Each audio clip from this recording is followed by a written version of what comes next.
파이프라인은 생명선이다. 현재를 살되 미래를 계획하라.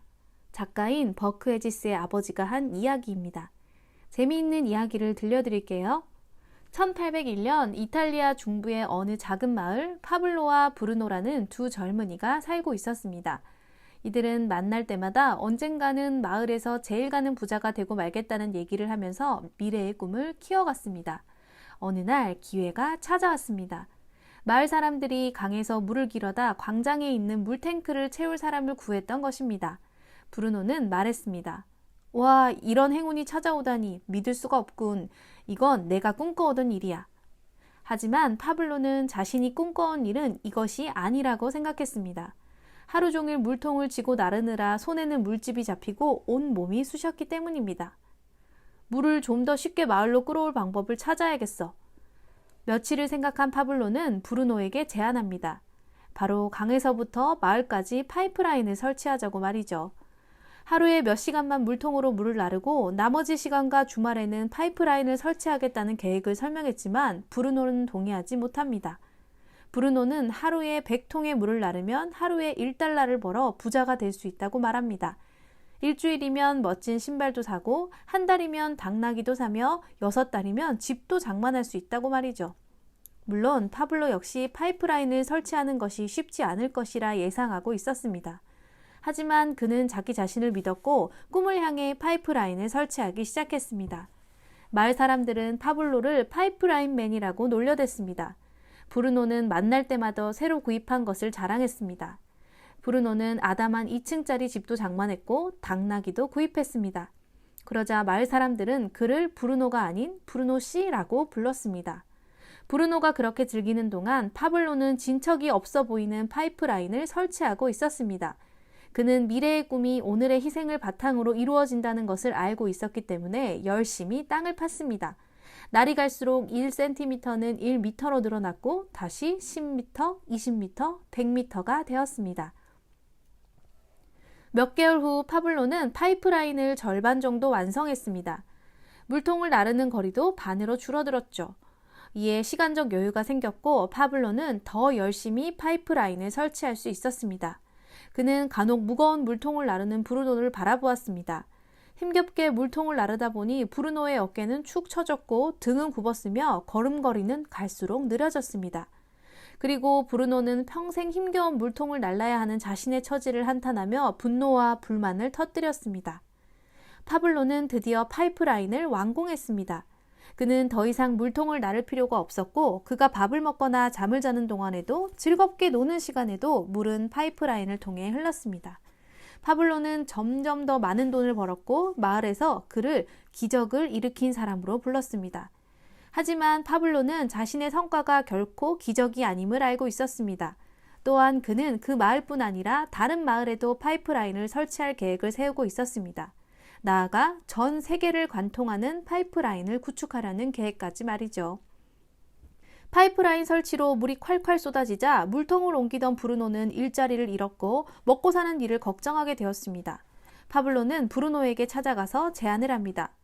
나는 너에게 사업 기회를 알려주기 위해 찾아온 거야. 내가 마을에 파이프라인을 설치하기까지 2년 정도가 걸렸어.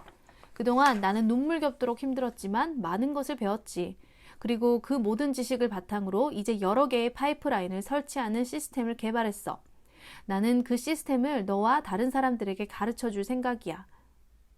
파블로의 말에 브루노는 미소를 지으며 굳은 살이 박힌 거친 손을 파블로에게 내밀었습니다.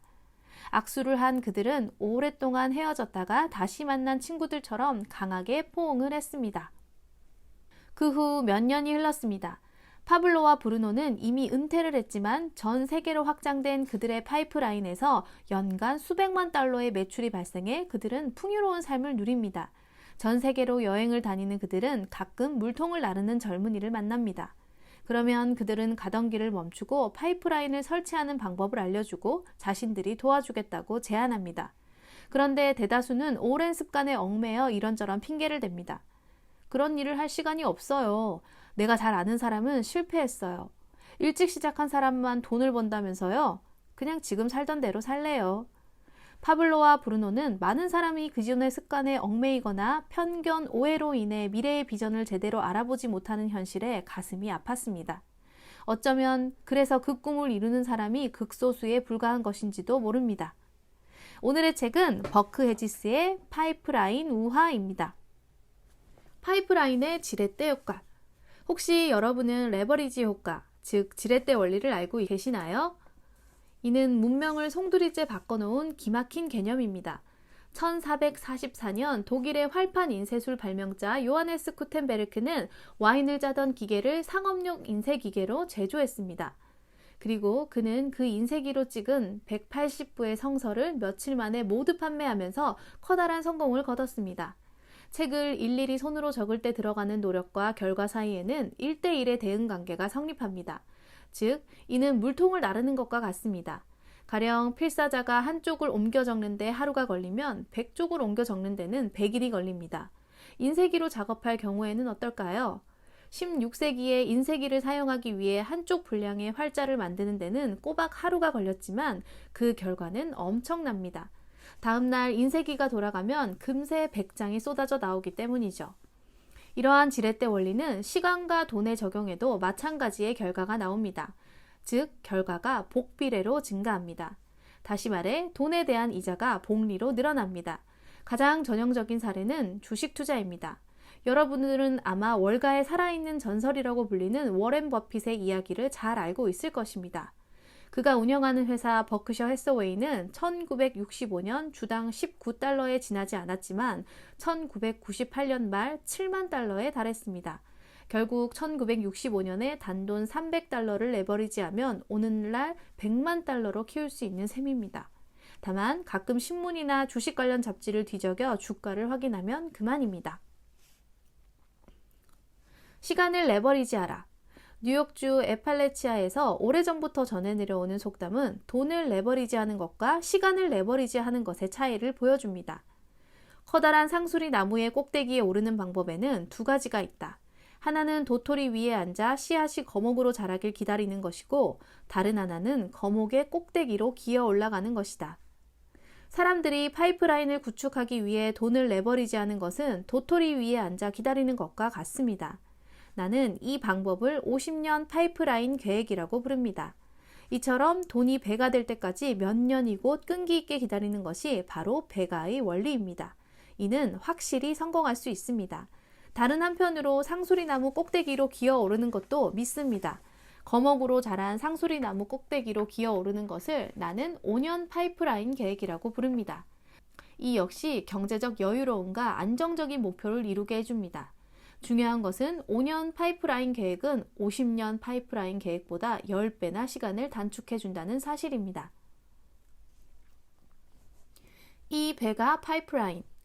새로운 시대에 가장 강하고 생산적인 파이프라인은 바로 인터넷입니다.